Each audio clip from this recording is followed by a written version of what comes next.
کہا بھئی تم مقابلے میں آئے ہو نماز پیچھے پڑھتے ہو؟ کہا حضور مقابلہ تو تلواروں سے کر رہے ہیں پر ہمارا دل تو مانتا ہے نا کہ مصطفیٰ کا نواسہ بڑی شان والا ہے۔ حر بن یزید نے 3 نمازیں لشکر سمیت امام حسین کے پیچھے پڑھی ہیں، 3 نمازیں، ظہر اثر اور مغرب۔ پھر امام حسین کے سامنے شرائط پیش کی کہ آپ کو یہاں گھیر لیا گیا ہے، یہاں آپ بیعت کریں گے، یہاں آپ جنگ کریں گے، 2 ہی باتیں۔ امام حسین نے فرمایا نہیں بھائی بیعت تو میں نہیں کرتا، اس کے علاوہ تم جو کہتے ہو میں کرنے کو تیار ہوں۔ اس نے خط لکھا، عبید اللہ ابن زیاد کو ایک بندہ دوڑایا پیچھے کوفے، چند میل پہ کوفہ تھا، کہا وہ نہیں مان رہے، کیا کرنا ہے؟ تو حسین ابن علی ہے، میں زیادہ دیر انہیں روک بھی نہیں سکتا۔ انہوں نے پیغام دیا حر بن یزید کو کہ کرنا کچھ بھی نہیں، ان کا پانی بند کر دو، بلیک میل کرو، کھانا پانی نہیں ملے گا، چھوٹے چھوٹے بچے ہیں خود ہی مان جائیں گے۔ حضرت امام علی مقام کے بارے میں حر کے پاس جب یہ پیغام آیا تو حر کہنے لگا میری طبیعت نہیں مانتی حسین پر پانی بند کروں، دل نہیں مانتا۔ جب یہ لفظ کہے نا دوبارہ تو پھر عبید اللہ ابن زیاد نے عمر بن سعد کو 10,000 آدمی دے کے بھیجا، کہا حر بن یزید لچک دکھا رہا ہے حسین کے حق میں۔ ایک رے کا علاقہ تھا، بڑی وہاں فصل ہوتی تھی، لوگ کوشش کرتے تھے وہاں کا گورنر بننے کی، کوشش کرتے تھے۔ تو عبید اللہ ابن زیاد کہنے لگا تمہیں رے کی گورنری ملے گی، سب سے سرسبز و شاداب علاقہ، تمہیں وہاں کا گورنر بنایا جائے گا اگر حسین کے خلاف لڑو گے۔ یہ اتنی زبردست ہوتی ہیں گورنریاں کہ گورنریوں کے لیے لوگ نسل رسول کے خلاف بھی نکل آتے ہیں، یہ اتنی تگڑی ہوتی ہیں، اتنی جلدی وفاداریاں بدلتی ہیں۔ امام حسین کو روک لیا گیا، عمر بن سعد نے روک لیا۔ 1 محرم کو امام آئے، 7 محرم تا روکا گیا، 7 محرم کو پانی بند کر دیا۔ جانور پانی پیتے تھے، گھوڑے پیتے تھے، کتے پیتے تھے، لیکن مصطفیٰ کے گھرانے کو پانی پینے کی اجازت، 3 دن تک پانی بند رہا۔ 9 محرم کو عمر بن سعد نے اور لوگ بلائے۔ شمر ایک بڑا سخت آدمی تھا، سنگ دل بدبخت، جس نے حضرت علی اصغر کے گلے پر تیر مارا تھا، وہ اور لشکر لے کے آیا۔ رات کو کہنے لگا امام حسین رضی اللہ تعالیٰ عنہ سے کہ بس بڑا ہو گیا، یہ 9-10 محرم کی درمیانی رات، یہاں آپ جنگ کریں گے یا آپ بیعت کریں گے، 2 ہی باتیں۔ امام حسین اندر گئے، سیدہ زینب سے مشورہ کیا، باہر آئے، فرمایا بات وہی ہے جو پہلے دن والی ہے۔ او بھائی بچے ساتھ ہو، صحرا کا علاقہ ہو، تپتی ہوئی ریت ہو، اتنے کٹھن اور سخت حالات، چاروں جانب موت ہی موت، دور دور تک اپنوں کا نام و نشان کوئی نہیں، اور اکیلے فیصلہ کرنے والے امام حسین، باقی سارے بچے ہیں یا عورتیں، سارے بڑے اکیلے۔ امام حسین رضی اللہ تعالیٰ عنہ نے فرمایا بھائی بیعت تو میں نہیں کرتا، باقی جو تمہارا پروگرام ہے۔ شمر اور ابن سعد کہنے لگے پھر جنگ کے لیے تیار ہو جائیں۔ کیا انداز ہے امام حسین کا، فرمانے لگے کل جنگ کروں گا، مجھے پتا تو ہے جنگ کا نتیجہ کیا نکلنا ہے، 1 رات مجھے دے دو تاکہ میں کھل کے اپنے رب کی عبادت تو کر لوں۔ حسین نے جانا ہے، مجھے پتا ہے کل رزلٹ 72 اور 22,000 کا کیا 1 رات مجھے دو، میں مالک سے راز نیاز تو کروں، میں گویا اس سے پوچھوں تو صحیح کہ مالک میرے والد بھی شہید ہیں، بھائی بھی شہید ہیں، نانا کو بھی دکھوں میں دیکھا ہے، تو اب میری باری ہے تو مالک میں حاضر ہوں، مجھے موقع تو دو، اس لیے کہ میرے نانا نے بدر میں بھی ساری رات عبادت کی تھی، صبح مجھے موقع دو۔ اور دنیا کا اصول ہے جب کوئی موقع مانگتا ہے تو دیا جاتا ہے۔ یہ دونوں کہنے لگے کوئی موقع نہیں۔ حر بن یزید پیچھے سے بولا، کہنے لگا نہیں بدتمیزی نہ کرو، حسین کو موقع دو، تمہیں دینا پڑے گا۔ موقع دیا۔ حر بن یزید نے پھر منت کی، کہا حضور آپ مہربانی کریں مان جائیں۔ فرمایا ماننے والا کھاتا کوئی نہیں۔ فرمایا ماننے والا کھاتا، بولیے ماننے والا کھاتا، یہ بڑا مشکل کام ہے بھائی۔ ضمیر کا سودا اب تو عام ہو گیا، بازار لگتے ہیں، ریٹ لگتے ہیں، اپنی اپنی چاہتوں پہ لوگوں نے اپنے اپنے انداز سجائے ہوئے ہیں۔ کوئی آدمی بس اچھے طریقے سے نام لے لے تو بس ہم اس کے پیچھے چل جاتے ہیں۔ اب تو عام ہو گیا یہ معاملہ۔ امام حسین نے فرمایا ہو ہی نہیں سکتا، ممکن ہی نہیں ہے۔ ساری رات عبادت میں گزری، ریاضت میں گزری۔ تہجد کا وقت ہوا تو گھر والوں کو بلایا، فرمایا دیکھنا تمہاری سی کی آواز نہ باہر آئے، خبردار سی کی آواز نہ آئے۔ اور امام زین العابدین سے فرمایا تو بیمار ہے، تو جہاد نہیں کرے گا، لیکن خیال رکھنا پیچھے۔ اور بڑی قیمتی بات بتا رہا ہوں، ہماری بیویاں کسی کے گھر میت ہو جائے تو 4 دن بخار نہیں اترتا، امام علی مقام نے سیدہ زینب سے فرمایا تو بڑی ہے، میری بہن ہے، پیچھے سارے بچے ہیں، جوان ہیں، ان کے حوصلے تیری ذمہ داری ہیں۔ صبح جنگ کا طبل بجنے لگا، فجر کی نماز پڑھی، سورج چڑھا، 10 محرم کا دن، جمعے کا وقت، جناب سیدنا امام حسین رضی اللہ تعالیٰ عنہ نے ریت پر سجدے کیے، لمبے سجدے، لمبی نماز، سورۃ الشمس کی آیات دوسری رکعت میں پڑھی تو سارا کربلا گونجنے لگا۔ کیا انداز تکلم تھا امام علی مقام کا۔ نماز مکمل ہوئی تو حور بن یزید، عمر بن سعد اور شیمر سے کہنے لگے واقعی حسین سے لڑو گے؟ پتہ نہیں کون ہے۔ قل لا اسألکم علیہ اجرا، تم نے نہیں پڑھا؟ الا المودۃ فی القربى، تمہاری آنکھیں بند ہیں۔ الحسن والحسین سید الشباب اہل جنہ، تمہیں نہیں پتا؟ کہنے لگا چپ کر، حکومت نظر آ رہی ہے۔ اور بن یزید کہنے لگے پھر میرا بھی فیصلہ سنو، مجھے حکومت نہیں چاہیے، مجھے جنت چاہیے۔ حکومت نہیں چاہیے۔ امام حسین کی پہلی فتح دیکھیں، اور بن یزید ایڑی لگا کے نا یزید کے لشکر سے نکل کے امام حسین کے لشکر میں شامل ہو گیا، اور پہلا شخص جس نے امام حسین کو روکا، امام حسین کے نام پر پہلا سر بھی اسی شخص نے کٹایا ہے۔ لیکن یزید کی قبر پہ لعنت بھی کوئی نہیں برساتا، اس کا محل تھا بہت بڑا، لیکن جب لوگ کربلا میں امام حسین کو سلام کرنے جاتے ہیں تو قدموں میں حور بن یزید کا مزار بھی بنا ہوا ہے، اس کو بھی سلامی دی جاتی ہے۔ اور اب ہم اکیلا حور بن یزید نہیں کہتے، ہم کہتے ہیں حور بن یزید رضی اللہ تعالیٰ۔ اب ہم اتنی تعظیم کرتے ہیں اس حور کی۔ جناب امام حسین کو میدان میں کھڑا کیا گیا، جہاد کا طبل بجا، پہلے خدام آئے، اور سن لو آج وہ پتہ نہیں بازاری سے لوگ چڑھ گئے اسٹیجوں پہ، بازاری سے، نہ چہرے پہ داڑھی ہے، نہ سر پہ کوئی کپڑا ہے، بازاری لوگ ہیں، بھاگ رہے ہیں، بازو چڑھائے ہوئے ہیں، بٹن کھولے ہوئے ہیں، تماشا بنا دیا۔ سننے والوں کا بھی اللہ ہی حافظ ہے، وہ سٹیج پہ یہ اہل بیت کی شان بیان کرتا ہے، بھاگ کے ادھر جاتا ہے، یہ کوئی طریقہ ہے؟ سننے والوں کا بھی عجیب انداز ہے، ہر بندے کو سننے بیٹھ جاتے ہیں۔ دین مہذب ہے، تہذیب والا ہے، دلائل رکھتا ہے، دین وقار رکھتا ہے، ایسے لوگ اب دین بیان کریں گے؟ حضرت سیدنا امام حسین رضی اللہ تعالیٰ عنہ صبح جب جہاد کا وقت آیا، پتہ ہے کون کون تھے کربلا میں؟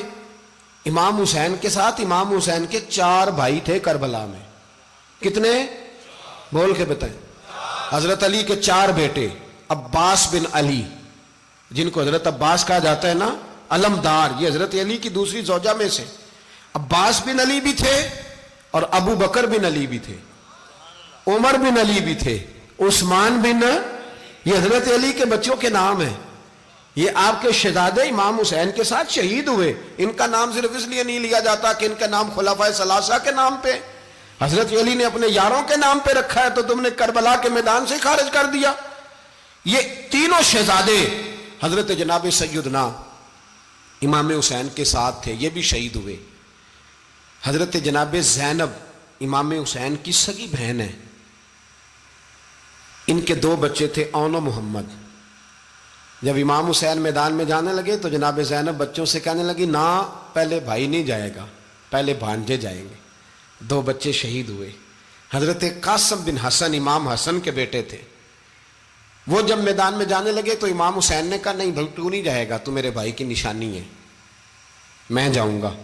تو حضرت قاسم بن حسن نے ایک تعویذ کھول کے دیا، کہ ابا جی میرے والد نے کہا تھا جب بڑی مشکل آ جائے تو تعویذ کھول کے دیکھنا، تو آج بڑی مشکل آئی ہے تو میں نے تعویذ کھولا ہے، تو یہ دیکھیں کیا لکھا ہے، یہ تو رکا ہے، تعویذ ہے ہی نہیں۔ جب کھول کے دیکھا تو اس پہ لکھا تھا قاسم اگر حسین پہ کوئی کڑا وقت آ جائے تو بیٹا کے آگے آگے رہنا، اگر کڑا وقت میرے بھائی پہ کبھی آ جائے نا، دیکھنا اس کے آگے آگے چلنا، اسے حسن کی کمی نہ محسوس ہو، پائیاں جہاں ساک نہیں کوئی جے وچ خار نہ ہوئے۔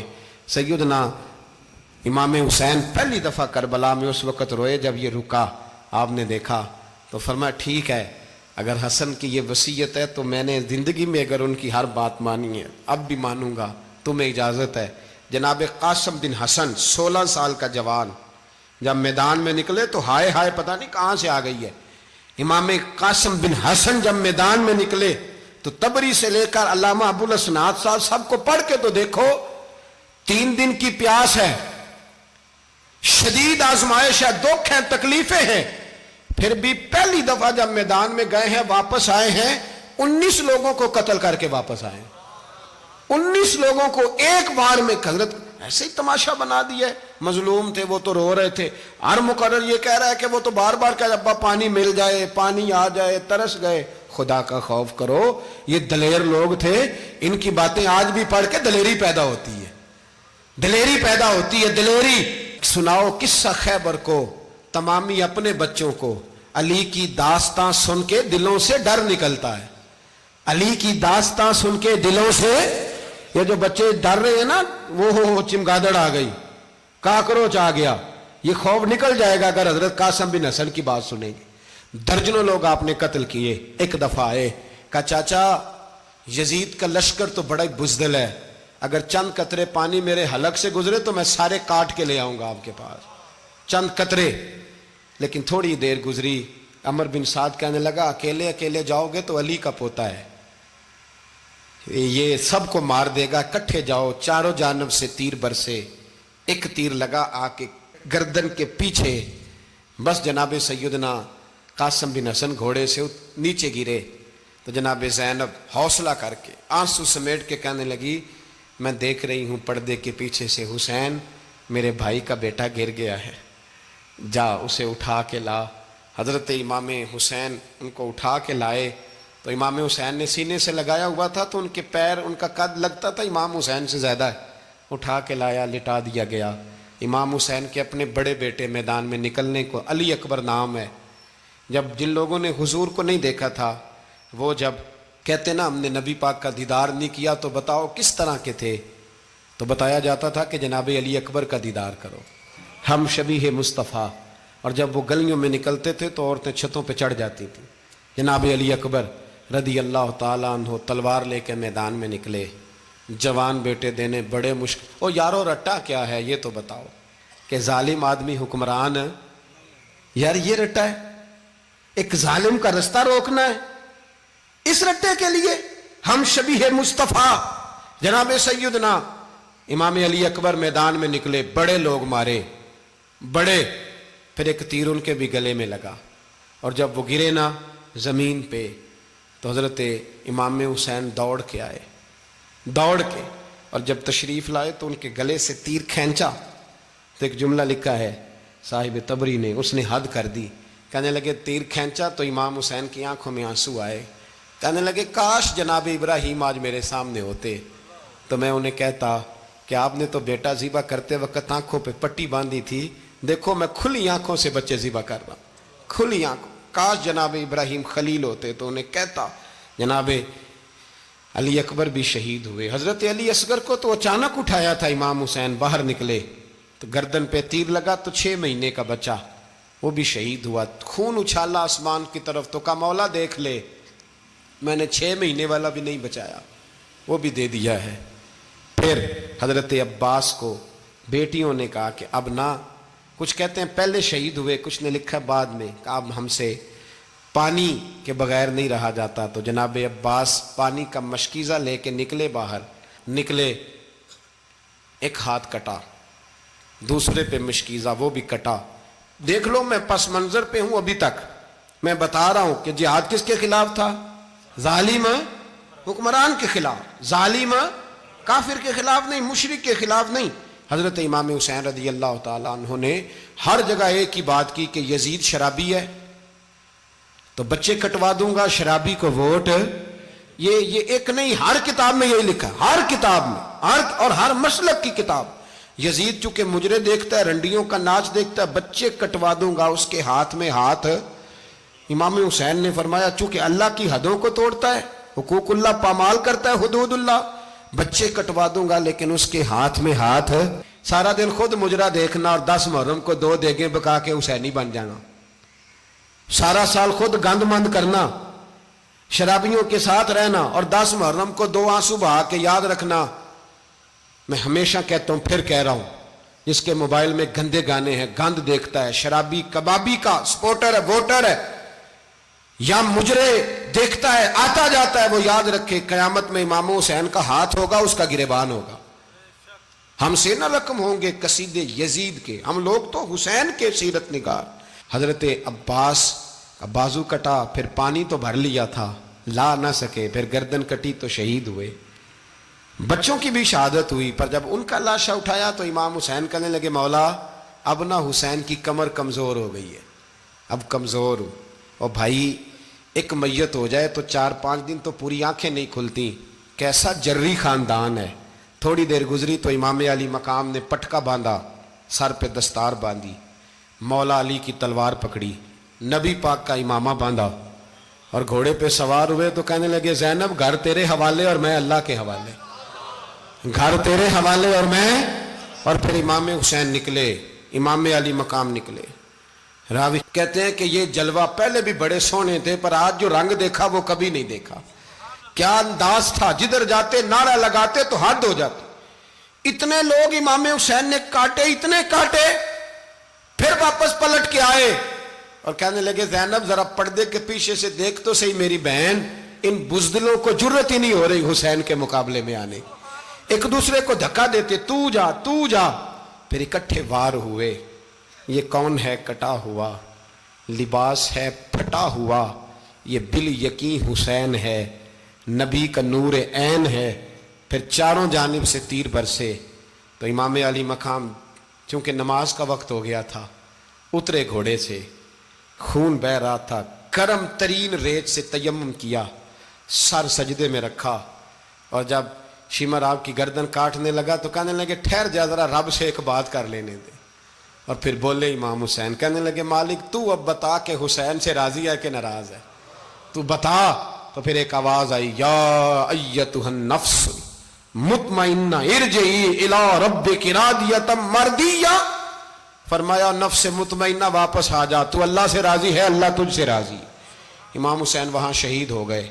اب یہ قافلہ امام حسین کا سر کاٹ، ذرا دیکھنا غور کرنا، سر کاٹ کے نیزے پہ رکھا ہے، جسم کربلا میں پڑا ہے، عورتوں کو گھوڑوں پہ بٹھا کے لے جایا گیا یزید کے دربار میں۔ یزید پہلے عبید اللہ ابن زیاد نے بدتمیزی کی، پھر یزید نے کی۔ سعودی عرب کا ایک مولوی بول رہا تھا، سعودی عرب کا، ان سے بھی بڑا عشق ہے، جس نے تقریر سننی ہو میرے پاس ہے۔ ہمیں لوگ مشورے دیتے ہیں کہ جو یزید کو اچھا کہے اور حسین کو باغی کہے اس کو ہم امام مان لیں، اس بے شرم بے حیا کو جو نبی پاک کے گھرانے کے بارے میں بکے اسے امام۔ سعودی عرب میں مسجد نبی میں درس دینے والا جس نے تقریر سننی ہو میرے پاس ہے، وہ کہتا ہے یزید تو بڑا اچھا آدمی تھا، اس نے تو بڑی خدمت کی، تو میں نے اسے کہا رشتہ داری کر لیا یزید کے ساتھ، قریب ہو جا۔ شرم نہیں آتی؟ آج بھی نبی پاک کا دل دکھاتے ہو، حیا نہیں آتی، خیال نہیں آتا؟ اور لوگ گھر میں بیٹھ کے باتیں کرتے ہیں، کہتے ہیں جی جو بیت اللہ میں ہو وہ بھی برا ہو سکتا ہے۔ بیت اللہ میں تو 360 بت بھی تھے، وہ اچھے تھے۔ مدینے میں تو 360 منافق بھی رہے، پوری سورہ منافقون نازل ہوئی، وہ اچھے تھے۔ عجیب تماشا بنا دیا لوگوں نے مذہب کا۔ کہتا ہے یزید نے تو بڑی خدمت، تو عبید اللہ ابن زیاد نے قتل کیا۔ بے شرمو، اگر عبید اللہ ابن زیاد نے بھی قتل کیا تھا تو حکومت کس کی تھی؟ تو پھر یزید نے عبید اللہ ابن زیاد کو سزا کیوں نہیں دی، بلکہ ایک جگہ 2 گورنریاں دی اس کو، یہ حال کیا؟ بلکہ سنو کہ یزید چھڑیاں مار رہا تھا، چھڑیاں امام حسین کے لبوں پہ۔ تو نعمان بن بشیر صحابی تھے، بول پڑے، کہنے لگے یزید بدبخت ہاتھ پیچھے اٹھا، مجھے اللہ کی عزت کی قسم میں نے سینکڑوں بار نبی پاک کو ان ہونٹوں کو چومتے دیکھا ہے۔ حضرت جناب زینب عورتوں کے مجمع میں پیچھے ہو کے بیٹھی ہیں، یزید کے پاس جب پہنچا لشکر تو یزید کہنے لگا دیکھو اللہ نے مجھے عزت دی اور میرے مخالفوں کا کیا حال ہوا۔ تو بی بی زینب بول پڑی، اتنے صدمے سہے پر آواز توانا ہے، جاندار ہے، جاندار۔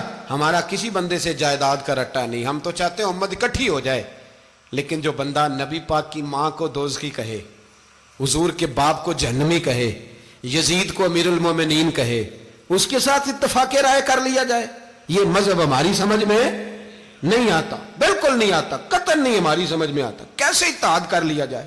یہاں تو میرے بھائی جو ہمارے ابا کا مخالف ہو اس سے اتحاد نہیں ہوتا، اور جو نبی پاک کے والد کو دوزخی کہے اس سے اتحاد ہو جائے۔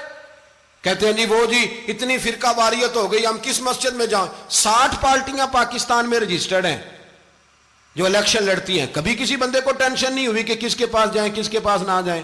کبھی نہیں کو بولا کہ اب وہ بھی کھڑا ہو گیا، وہ بھی، کوئی ٹینشن نہیں. مذہب کی باری ٹینشن ہو جاتی ہے. اتنا بڑا مذہب ہوتا ہے بھائی، غلط بندے بھی آ ہی جاتے ہیں بیچ میں، تھوڑا پہچان کے چلنا پڑتا ہے صحیح کون ہے اور غلط. اور یہی تو ہمیں امام حسین نے بتایا ہے کہ مذہب کے اندر ہی تم نے شناخت کرنی ہے کہ بندہ ٹھیک کون ہے اور بندہ غلط. یہی تو کربلا ہے، یہی تو امام حسین نے بتایا. کفر اسلام نہیں، حق اور باطل. تو سمجھیے گا، حضرت سیدہ زینب نے جب سنا نا کہ یہ کہہ رہا ہے کہ مجھے اللہ نے عزت دی، تو جناب زینب بولی. نعمان بن بشیر کہتے ہیں بی بی بولی. اتنے صدمے ہیں پر جناب زینب بولی اللہ اکبر.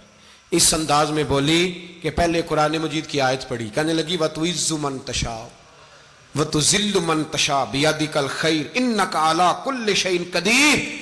اور پھر کہنے لگی یزید تو بکتا ہے، کہتا ہے کہ تو عزت والا ہو گیا، یہ تیری حکومت ہے، 4 دن گزرنے دے، تجھ پہ کوئی لعنت بھی نہیں برسائے گا، اور میرے بھائی کا قیامت تک ممبروں میں اور خطبوں میں ذکر ہوا کرے گا، وقت گزرنے دے.